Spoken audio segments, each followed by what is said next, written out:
Episode की शुरुआत में डॉक्टर तन्मा का दरवाजा कोई खटखटाता है। डॉक्टर तन्मा अपना लाइट लगाता है और बाहर आके देखता है और वो देखता है कि उसके सामने पुलिस होती है। जो पुलिस बोलती है कि सुबह में तुम्हें उठाने के लिए मुझे माफ करना, हम स्टेट पुलिस से हैं, क्या तुम ही डॉक्टर तन्मा हो? इसके बाद डॉक्टर तन्मा पूरा दरवाजा खोलता है और बोलता है कि मैं आपकी कैसे मदद कर सकता हूँ। पुलिस पूछता है क्या तुम रात भर यहीं पे थे? और ये बोलता है कि नहीं, मैं रात भर पी रहा था। लेकिन बात क्या है? इसके बाद ये पुलिस वाला बोलता है कि एल्सर मेमोरियल हॉस्पिटल का director Heinemann, chief of surgery Oppenheim और डॉक्टर बुयर मर चुके हैं। इतना सुनने के बाद डॉक्टर तन्मा बहुत ही ज्यादा हैरान हो जाता है और ये सीधा अस्पताल के लिए भागता है, जहाँ पे सिर्फ पुलिस को क्राइम सीन के अंदर जाने का मौका मिल रहा होता है और मीडिया वाले वही अपनी घुसपैठ कर रहे होते हैं, परेशान कर रहे होते हैं कि कैसे हुआ, क्यों हुआ, किसने किया, वगैरह वगैरह। इसके बाद डॉक्टर तन्मा गाड़ी से उतर के आगे भागने लगता है और मीडिया वाले उसके पीछे लग जाते हैं और उससे बहुत कुछ सवाल पूछने लगते हैं। लेकिन तन्मा इन सबको इग्नोर मार के आगे बढ़ता है। तभी एक पुलिस वाला उसे रोक लेता है। तन्मा अपना कार्ड दिखाता है और बोलता है कि मैं यहाँ का डॉक्टर हूँ। इसके बाद ये उसको अंदर जाने देता है और मीडिया वाले भी जाने की कोशिश करते हैं, लेकिन पकड़ लेता है पुलिस। इसके बाद हम देखते हैं पुलिस वाले सवाल जवाब कर रहे होते हैं, डॉक्टर से पूछते हैं तुम्हें किसी के ऊपर शक है, वगैरह वगैरह। और तब हम देखते हैं डॉक्टर तन्मा के पास एक नर्स आके काफी ज्यादा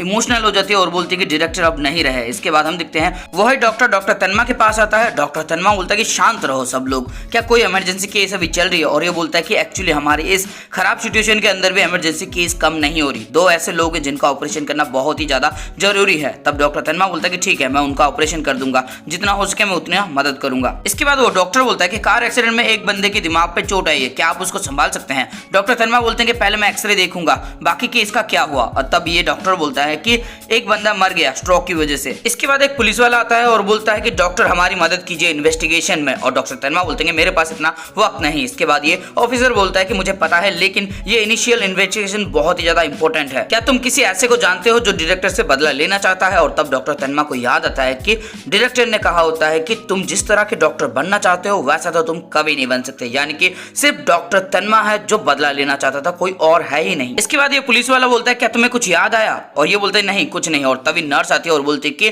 डॉक्टर तन्मा बहुत बड़ी परेशानी हो गई है, वो ट्विंस ब्रदर और सिस्टर गायब हो चुके हैं। इसके बाद डॉक्टर तन्मा तेजी से भागने लगता है और जाके रूम चेक करता है, जहां पे ना वो लड़का होता है और ना ही वो लड़की होती है। इसके बाद डॉक्टर तन्मा बोलता है कि उस लड़की का क्या हुआ? और नर्स बताती है कि वो भी अपने रूम में नहीं है। डॉक्टर तन्मा बोलता है कि ये क्या हो रहा है, इस दुनिया के अंदर आखिरकार ये हो क्या रहा है? इसके बाद हम डायरेक्टर हाइनेमैन का फ्यूनरल देखते हैं, जहां पे बहुत सारे लोग आए होते हैं और एक बंदा भाषण दे रहा होता है, कितने महान व्यक्ति थे डॉक्टर हाइनेमैन। और इसके बाद हम ईवा को देखते हैं जो बहुत ज्यादा रो रही होती है और तभी डॉक्टर तन्मा ईवा को समझाने के लिए आगे बढ़ने वाले होते हैं, लेकिन अचानक से एक और डॉक्टर जाता है ईवा के पास और समझाने की कोशिश करता है, लेकिन ईवा बिल्कुल भी नहीं सुनती, उसको धक्का मारती है और बोलती कि दूर रहो मुझसे, मुझे मेरे पापा लौटा सकते हो, लौटा दो मुझे मेरे पापा। डॉक्टर तन्मा कुछ कह नहीं पाते और ना ही आगे बढ़ पाते हैं, वो वैसे ही खड़े रह जाते हैं। इसके बाद डॉक्टर बेकर और डॉक्टर तन्मा आगे बढ़ रहे होते हैं, जहाँ पे डॉक्टर बेकर बोलते हैं डॉक्टर तन्मा ये कितना बुरा हुआ, अभी तक ईवा एक राजकुमारी की तरह पल रही थी क्योंकि वो डायरेक्टर की बेटी थी, लेकिन अचानक से सब बदल गया, अब वो सिर्फ एक नॉर्मल इंसान ही है, बहुत बुरा हुआ उसके साथ, ये तो बहुत बड़ा शौक होगा उसके लिए। इसके बाद डॉक्टर तन्मा बोलते हैं कि इस टाइम पे तुम ऐसी बातें कैसे कर सकते हो? और डॉक्टर बेकर बोलता है कि मुझे इसके लिए माफ कर देना। इसके बाद डॉक्टर तन्मा के सामने पुलिस डिपार्टमेंट से डिटेक्टिव बिस्वॉग आ जाते हैं। इसके बाद डॉक्टर तन्मा इनसे हाथ मिलाते हैं और बोलते हैं कि आपकी मदद के लिए शुक्रिया। इसके बाद बिश्वो बोलते हैं कि ये सच में बहुत बुरा हुआ और डॉक्टर तन्मा हाँ बोलते हैं। तभी बिश्वो बीकेए के इंस्पेक्टर से मिलवाते हैं, जिनका नाम होता है इंस्पेक्टर लुंगे। इसके बाद इंस्पेक्टर लुंगे बोलते हैं मैंने सुना है कि तुम एक बेहतरीन सर्जन हो। और डॉक्टर तन्मा बोलते हैं कि नहीं, अभी मुझे बहुत कुछ सीखना बाकी है। तभी हम देखते हैं इंस्पेक्टर लुंगे को जो अपने हाथों को अजीब तरह से हिला रहे होते हैं। इसके बाद डॉक्टर तन्मा बोलते हैं क्या तुम्हें उन बच्चों के बारे में कुछ पता चला? और लुंगे बोलते हैं नहीं, उनके बारे में तो नहीं पता चला, लेकिन ये जो डेथ हुई है तीनों की, इनके बारे में पता चला है, इन सब की डेथ हुई है नाइट्रेट की वजह से। इसके बाद डॉक्टर तन्मा बोलते हैं नाइट्रेट ये तो मसल्स को रिलैक्स कर देता है। और तब डॉक्टर लुंगे इसके बाद डॉक्टर तन्मा बोलते हैं नाइट्रेट ये तो मसल्स को रिलैक्स कर देता है। और तब इंस्पेक्टर लुंगे बोलते हैं कि बिल्कुल सही, तुम्हें तो इसके बारे में बहुत कुछ पता है। और तब डॉक्टर तन्मा बोलते हैं कि लेकिन ऐसा कैसे हो सकता है? इसके बाद लुंगे बोलते हैं एक कैंडी, इन तीनों डेथ बॉडी के पास एक कैंडी का रैपर मिला है और उसके अंदर नाइट्रेट था और इनके पेट के अंदर भी नाइट्रेट के ट्रेसेस मिले हैं, क्या तुम बता सकते हो कि कोई ऐसा है जो ये काम कर सकता है? और तब डॉक्टर तन्मा बोलते हैं कि नहीं, मुझे इसके बारे में कुछ भी नहीं पता। उन बच्चों का क्या हुआ? इंस्पेक्टर लुंगे बोलते हैं कि तुम चिंता मत करो, उन बच्चों को बीकेए बहुत जल्दी ढूंढ लेगा। इन बच्चों के पेरेंट्स इस जर्मनी से यहाँ पे आए थे और किसी ने इन्हें मार दिया। इसके बाद ये बच्चे जिस हॉस्पिटल में थे वहाँ का डायरेक्टर और बाकी के 2 डॉक्टर को भी किसी ने मार दिया। शायद ये सब पॉलिटिक्स की वजह से हो रहा है। अगर ऐसा है तो फिर उन बच्चों को जरूर इसके बारे में कुछ ना कुछ पता ज्यादा होगा। इसके बाद डॉक्टर तन्मा बोलते हैं प्लीज उन्हें ढूंढ लीजिए और लुंगे बोलते हैं कि हम अपनी कोशिश कर रहे हैं। इसके बाद डॉक्टर तन्मा यहाँ से निकल जाते हैं और लुंगे बोलते हैं कि डायरेक्टर ने पहले इसको चीफ की पदवी से निकाला और बाद में चीफ की बेटी के साथ इसका जो एंगेजमेंट था वो भी टूट गया। इसके बाद ये पुलिस बोलता है जब ये क्राइम हुआ तब ये बार में दारू पी रहा था, हमने चेक किया था। इसके बाद लुंगे लगातार ऐसे ही हाथ हिला रहा होता है और ये पूछता है कि तुम अपने हाथ इस तरह से क्यों हिलाते हो, और तब लुंगे बोलता है कि मैं टाइपिंग कर रहा हूँ, मेरे दिमाग के अंदर जो हार्ड डिस्क है उसके अंदर मैं सारे इन्फॉर्मेशन को लोड कर रहा हूँ ताकि जब मुझे उसकी जरूरत हो तब मैं एक सिंगल क्लिक से उस इन्फॉर्मेशन को एक्सेस कर सकूं। इसके बाद ये अपने हाथ हिलाता है और बोलता है कि अभी नहीं, अभी तो बहुत टाइम है। यही डॉक्टर तन्मा ने कहा था ना जब मैंने उसको एक ब्रिलियंट डॉक्टर बोला था। इसके बाद हम डॉक्टर बेकर और तन्मा को देखते हैं जहाँ पे डॉक्टर बेकर बोलते हैं क्या वो तुम्हारे ऊपर शक कर रहे हैं, और डॉक्टर तन्मा बोलते हैं कि उनके पास कोई एविडेंस नहीं है, और डॉक्टर बेकर बोलते हैं कि घबराओ मत, वो सब ऐसे ही है, उन्होंने मुझसे भी इसी तरह के सवाल किए थे। इसके बाद डॉक्टर तन्मा बोलते हैं मैं बहुत थक चुका हूँ, जब ये सब खत्म हो जाएगा तब मैं जापान चला जाऊंगा, और डॉक्टर बेकर बोलते हैं कि क्यों। इसके बाद डॉक्टर तन्मा बोलते हैं कि मैं यहाँ पे सिर्फ रिसर्च के लिए आया था, लेकिन अभी जो सब कुछ हो रहा है उसकी वजह से मैं रिसर्च तो नहीं कर पाऊंगा, सिर्फ लोगों की जान बचा सकता हूँ। इसके बाद डॉक्टर बेकर बोलते हैं कि तुम्हें इतना ज्यादा निराश नहीं होना चाहिए डॉक्टर तन्मा, और डॉक्टर तन्मा बोलते हैं कि मैं थक चुका हूँ, बहुत ज्यादा थक चुका हूँ। इसके बाद डॉक्टर तन्मा अपने पेशेंट मिस्टर बुकनर से पूछते हैं क्या आप ठीक हैं अब, और वो पेशेंट बोलता है कि आपका बहुत बहुत शुक्रिया डॉक्टर तन्मा, क्या मैं फिर से काम करने के लिए जा सकता हूँ, और डॉक्टर तन्मा बोलते हैं कि आप जा सकते हैं लेकिन आप ज्यादा नहीं करेंगे, जब आप रिलीज हो जाएंगे उसके बाद मैं वहाँ पे आऊंगा ड्रिंक करने के लिए और मैं देखूंगा कहीं आप ज्यादा काम तो नहीं कर रहे हैं। इसके बाद मिस्टर बकनर बोलते हैं डॉक्टर तन्मा मैंने सुना है आप इस अस्पताल को छोड़ के जा रहे हैं, क्या ये सच है? प्लीज मत जाओ ना, तुम्हारी तरह डॉक्टर मिलना बहुत मुश्किल है, प्लीज मत जाओ ना। और तब ये डॉक्टर तन्मा का हाथ पकड़ लेता है और उन्हें रोकता है। डॉक्टर तन्मा कुछ कह नहीं पाता और तभी एक नर्स आती है और बोलती है कि आपको चेयरमैन बुला रहे हैं। आगे नर्स बोलती है उन तीनों की मौत की वजह से जो खाली जगह पड़ी है उनको फिलअप किया जा रहा है, ज्यादातर तो डायरेक्टर की मर्जी से ही काम चल रहा है, और मैंने सुना है कि मिस्टर एकनर को बावारिया के किसी छोटे अस्पताल में ट्रांसफर कर दिया है। लेकिन डॉक्टर तन्मा चाहे कुछ भी क्यों ना हो जाए, चाहे वो आपसे कुछ भी क्यों ना बोले, आप हार नहीं मानेंगे, चाहे कुछ भी क्यों ना हो जाए, आप इस अस्पताल को छोड़ के नहीं जा सकते, हम सब आपके साथ हैं। इसके बाद डॉक्टर तन्मा मीटिंग को अटेंड करते हैं जहां पे बहुत सारे लोग होते हैं और चेयरमैन बोलते हैं कि मुझे सिर्फ परफॉर्मेंस से मतलब है, इसलिए डॉक्टर तन्मा मैं तुम्हें चूज करता हूं चीफ ऑफ सर्जरी के रूप में। इसके बाद डॉक्टर तन्मा बाहर आ जाते हैं और सोचते हैं कि ये कैसी जिंदगी है, जब मैं डायरेक्टर के खिलाफ गया तब मुझे चीफ की पदवी से निकाल दिया गया, मेरा एंगेजमेंट टूट गया ईवा के साथ, और जब मैं नॉर्मल डॉक्टर की तरह काम करना चाहता हूँ तब मेरे साथ ये सब हो रहा है। इसके बाद डॉक्टर तन्मा रोने लगते हैं और बोलते हैं भगवान ये किस तरह की जिंदगी आपने मुझे दी है, किस तरह की जिंदगी है ये। इसके बाद हम डॉक्टर तन्मा और ईवा को देखते हैं जहाँ पे ईवा बोलती है कि सुन के अच्छा लगा कि तुम चीफ ऑफ सर्जरी बन चुके हो, और तब तन्मा बोलते हैं थैंक यू। इसके बाद ईवा बोलती है जब मेरे डैड का फ्यूनरल हो रहा था तब तुम मुझे समझाने के लिए आगे आने वाले थे, मैंने देखा और मुझे देख के काफी खुशी हुई, और ये इनका हाथ पकड़ लेती है। आगे ईवा बोलती है कि हमारे बीच में बहुत कुछ हुआ है, हमें उन सबको भूल जाना चाहिए और नई शुरुआत करनी चाहिए। तब डॉक्टर अपना हाथ खींच लेते हैं और यहाँ से निकल जाते हैं। ईवा इनके पीछे पीछे जाती है और बोलती है कि केंजो मेरी बात तो सुनो, केंजो मेरी बात तो सुनो, माना कि ये सारी मेरी गलती है, मुझे माफ कर दो, मैं गलत थी केंजो। लेकिन केंजो बिल्कुल भी नहीं सुनता और ईवा रोने लगती है क्योंकि उसको समझ में आता है कि उसने क्या चीज खोई है। इसके बाद हम 9 साल बाद का सीन देखते हैं जहाँ पे एक पेशेंट के स्पाइनल कॉर्ड पे एक ट्यूमर होता है जिसको अभी रिमूव करने वाले हैं अपने केंजो तन्मा, सॉरी इस बार चीफ ऑफ सर्जरी केंजो तन्मा। इसके बाद हम देखते हैं शहर में बाढ़ आ गई होती है। 2 पुलिस वाले आपस में बात कर रहे होते हैं कि 6 साल पहले जब मैं बर्लिन में आया था तब मैंने सोचा था कि यहाँ पे सब कुछ बदल जाएगा, लेकिन यहाँ पे कुछ भी नहीं बदला, पता नहीं ये बाढ़ कब खत्म होगी। दुनिया के सारे लोग अब यहीं पे आके बस जा रहे हैं जिसकी वजह से यहाँ का क्राइम रेट भी बहुत ज्यादा बढ़ रहा है, और तभी ये अपने डेस्टिनेशन में पहुंच जाते हैं और ये चिल्ला के बोलता है कि इंस्पेक्टर हम पहुंच गए। इसके बाद डिटेक्टिव विस्वो अपना रिपोर्ट देते हैं जहाँ से हमें पता लगता है कि जिन 2 लोगों की मौत हुई है ये मिडिल एज कपल है और इनकी गला काट के इनको मारा गया है। शायद इनको क्लोजर में छुपा के रखा गया था, लेकिन जब बाढ़ आ गई तब इनकी डेथ बॉडी बाहर आ गई। पिछले 2 सालों में जर्मनी के अंदर इसी तरह के 4 और क्राइम भी हुए हैं और शायद ये चोरी की वजह से की जा रही है। कोई ऐसा चोर है जो मिडिल एज लोगों को टारगेट कर रहा है। इसके बाद इंस्पेक्टर लुंगे बोलते हैं नहीं ये कोई चोरी नहीं है, अगर हम इन्फॉर्मेशन को ठीक से जांचे तो हमें पता लगता है कि जितने भी कपल मरे हैं उनके बच्चे नहीं है। और तब बिस्वा कहते हैं कि हाँ इनके भी बच्चे नहीं थे, और तब लुंगे बोलते हैं कि इन चारों केस में बहुत ज्यादा सिमिलैरिटीज है, ये कोई चोरी नहीं हो सकती। और बिस्वा कहते हैं कि लेकिन सबके घर से सामान और पैसे चोरी हुए हैं, हाँ लेकिन बहुत कम रकम चोरी हुई है, अगर ये एक बंदे का काम होता तो फिर मैं इसको मान सकता था। और तब बिस्वा कहते हैं क्या मतलब तुम्हारा, ये एक बंदे का काम नहीं है। और तब लुंगे बोलते हैं कि 2 घरों में बहुत ही ज्यादा स्ट्रॉन्ग लॉक और अलार्म लगा हुआ था, लेकिन जो मर्डर था वो आसानी से अंदर चला गया और जब उसने उनको मारा तो शायद कपल ने फाइट बैक नहीं किया, उन्होंने अपने आप को बचाने की कोशिश नहीं की क्योंकि जो पड़ोसी थे उन्होंने कोई आवाज नहीं सुनी। तो क्या तुम्हें लगता है कि ये सब काम एक इंसान कर सकता है? इसके बाद लुंगे एक फोटो दिखा के पूछते हैं क्या तुम इसको जानते हो? ये बोलते हैं नहीं मैं नहीं जानता।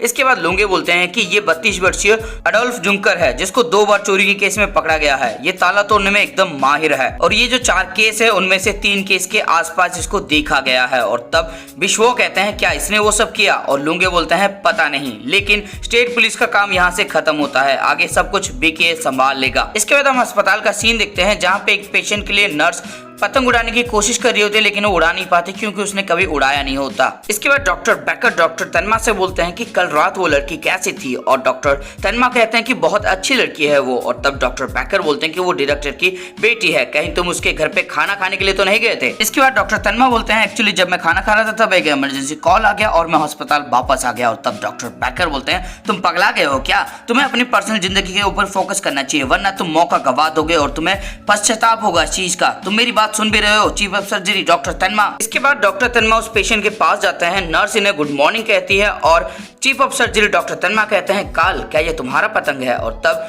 काल बोलता है कि नहीं ये मेरे ग्रैंडपा ने मुझे गिफ्ट दिया था लेकिन ये उड़ नहीं रहा है। इसके बाद डॉक्टर तन्मा कहते हैं कि शायद ये अनबैलेंस्ड है और उसको थोड़ा सा ठीक करते हैं। और तब नर्स बोलती है कि आपको पतंग उड़ाना आता है चीफ? और तन्मा बोलते हैं हाँ मैंने जापान में बहुत उड़ाया है पतंग। और इसके बाद ये काल को कन्नी देने के लिए बोलते हैं और थोड़ा पीछे भाग के इस पतंग को उड़ा लेते हैं जिसको देख के काल काफी ज्यादा खुश होता है। डॉक्टर तन्मा बोलते हैं यस मैंने कर दिखाया। और डॉक्टर बैकर बोलते हैं कि अगर तुम्हारे जितना टैलेंट मेरे अंदर होता तो फिर मेरे कम से कम 5 गर्लफ्रेंड होती। इसके बाद डॉक्टर तन्मा काल से बोलते हैं काल जल्दी ठीक हो जाओ ताकि अगली बार इस पतंग को तुम उड़ा सको। इसके बाद हम डॉक्टर तन्मा को देखते हैं जो एक सर्जरी कर रहे होते हैं और उनको चेयरमैन और उनके डॉक्टर खुद देख रहे होते हैं। चेयरमैन कहते हैं कि जरा ध्यान से देखो वो कितनी आसानी से कितनी नम्रता के साथ ये वाला ऑपरेशन कर रहे हैं, तुम्हें भी डॉक्टर तन्मा से यही सीखना है। सच में डॉक्टर तन्मा एक सर्जिकल जीनियस है। इसके बाद हम एक बंदे को देखते हैं जो आगे तेजी से भाग रहा होता है लेकिन अचानक से वो एक डस्टबिन से टकरा जाता है और नीचे गिर जाता है। इसके बाद ये अपने आप को संभालता है और हम देखते हैं ये कोई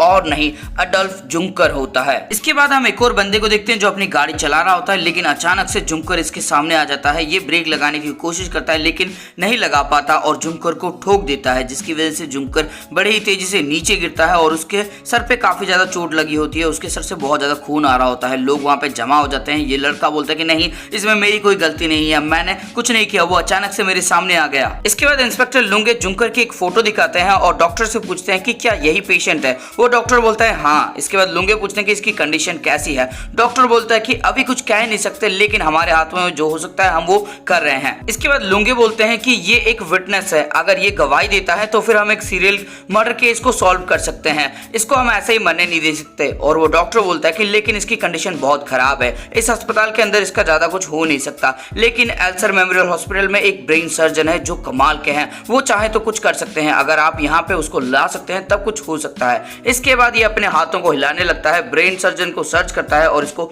समझ में आ जाता है कि ये डॉक्टर तन्मा की बातें कर रहा है। इसके बाद डॉक्टर तन्मा इसी हॉस्पिटल में पहुंच जाते हैं और दूसरा वाला डॉक्टर बोलता है कि तुम्हारा बहुत बहुत शुक्रिया डॉक्टर तन्मा। डॉक्टर तन्मा पूछते हैं कि पेशेंट की कंडीशन कैसी है? ये डॉक्टर बताता है कि वो अभी भी कोमा में है, उसका एक आंख डैमेज हो चुका है। तभी मिस्टर लुंगे बोलते हैं डॉक्टर तन्मा बहुत दिनों बाद मिले हो। डॉक्टर तन्मा बोलते हैं कि सॉरी लेकिन मैं आपको पहचान नहीं पाया। और लुंगे बोलते हैं कि 9 साल पहले डायरेक्टर का फ्यूनरल। और तब तन्मा बोलते हैं कि हाँ आप तो बीके से हैं। और ये बोलता है कि मेरा नाम इंस्पेक्टर लुंगे है, प्लीज बीके के लिए इस ऑपरेशन को सक्सेसफुल करवा दो। एक्चुअली ये जो पेशेंट है ये हमारा एक गवाह है, इसकी मदद से हम एक बड़ा केस सॉल्व कर सकते हैं। इसके बाद डॉक्टर तन्मा बोलते हैं कि मैं पुलिस के लिए काम नहीं करता, मैं पेशेंट की जान बचाने के लिए काम करता हूँ। इसके बाद लुंगे बोलते हैं ये तो बहुत अच्छी बात है। इसके बाद डॉक्टर तन्मा बोलते हैं कि मुझे माफ करना लेकिन मेरा ऑपरेशन है, मुझे जाना होगा। तब लुंगे बोलते हैं कि डॉक्टर तन्मा मैंने सुना है कि तुम चीफ ऑफ सर्जरी बन गए, तुम तो बहुत सक्सेसफुल बन चुके हो। डॉक्टर तन्मा बोलते हैं तो इसमें प्रॉब्लम क्या है? इसके बाद लुंगे बोलते हैं नहीं कोई प्रॉब्लम नहीं, तुमने बहुत ही कम उम्र में बहुत कुछ अचीव कर लिया है, शायद तुम नेक्स्ट डायरेक्टर भी बन जाओ। डॉक्टर तन्मा बोलते हैं कि नहीं अभी इसमें बहुत ज्यादा टाइम है। इसके बाद लुंगे बोलते हैं एल्सर मेमोरियल हॉस्पिटल में जो क्राइम्स हुए थे, जिनकी मर्डर्स की गई थी, वहां पे हमें एविडेंस नहीं मिला और वहां पे इन्वेस्टिगेशन करना भी बहुत ज्यादा मुश्किल था। सिर्फ हमें एक क्लू मिला कि उनको कैंडी के जरिए मारा गया है और इस मेथड से तो साफ पता लगता है कि वो क्रिमिनल काफी ज्यादा शातिर है। इसके बाद डॉक्टर तन्मा बोलते हैं तुम कहना क्या चाहते हो, और लुंगे बोलते हैं कि नहीं हम ऐसे ही काम करते हैं, हमारा दिमाग ऐसे ही काम करते हैं, लेकिन चाहे केस कोई भी क्यों ना हो, अगर वो मेरे हाथ लगा है तो फिर वो सॉल्व होके ही रहेगा, क्योंकि मैंने हर केस को सॉल्व किया है, हर एक केस को। इसके बाद डॉक्टर तन्मा बोलते हैं मुझे उम्मीद है तुम इसे भी सॉल्व कर लोगे, और ये सीधा ऑपरेशन थिएटर के अंदर चले जाते हैं। ऑपरेशन काफी ज्यादा मुश्किल होता है, लेकिन डॉक्टर तन्मा के लिए कुछ भी ज्यादा मुश्किल नहीं होता, वो सक्सेसफुली ऑपरेशन को कंप्लीट कर लेते हैं। इसके बाद हम इंस्पेक्टर लुंगे को देखते हैं, जो सोच रहे होते हैं कि चाहे मैं इसको किसी भी तरह से क्यों ना देख लूं, लेकिन एल्सर मेमोरियल हॉस्पिटल में जो क्राइम्स हुए थे उसमें सिर्फ एक ही बंदे को फायदा है, और वो तुम हो डॉक्टर तन्मा। इसके बाद ये दूसरा वाला डॉक्टर बोलता है प्रॉफेसर तन्मा तुम्हारा बहुत बहुत शुक्रिया यहाँ पे आने के लिए।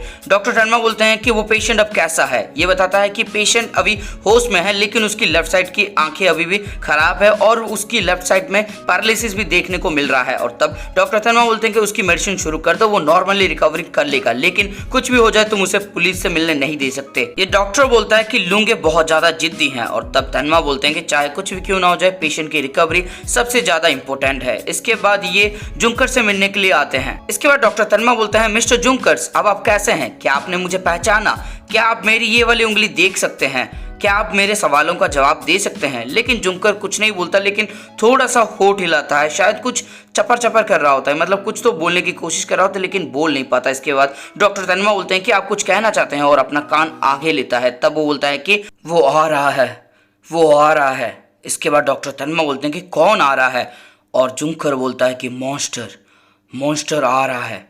इतना सुनने के बाद डॉक्टर तन्मा काफी हैरान हो जाते हैं, और इसी के साथ ये वाला एपिसोड हो जाता है खत्म। तो दोस्तों इस एपिसोड के अंदर आपको कुछ भी अच्छा लगा है, मजा आया तो इस वीडियो को लाइक कर देना। कमेंट करके मुझे बताओ कि क्या तुम्हें भी लगता है कि लुंगे जैसा सोचता है कि डॉक्टर तन्मा उन्हें मार सकता है, क्या तुम्हें भी ऐसा ही लगता है। और इसके आगे के एपिसोड देखने के लिए इस वीडियो को अपने दोस्तों के साथ या फिर किसी एनिमे लवर के साथ शेयर कर देना, और साथ में चैनल पर नए हो तो चैनल को सब्सक्राइब करके बेल का आइकन ऑल पे सेट कर देना, क्योंकि सबकी घंटी बज रही है, अपनी भी बच जानी चाहिए। तो घंटी को एकदम जोरों से दबा दो, एकदम टन करके आवाज आ जानी चाहिए।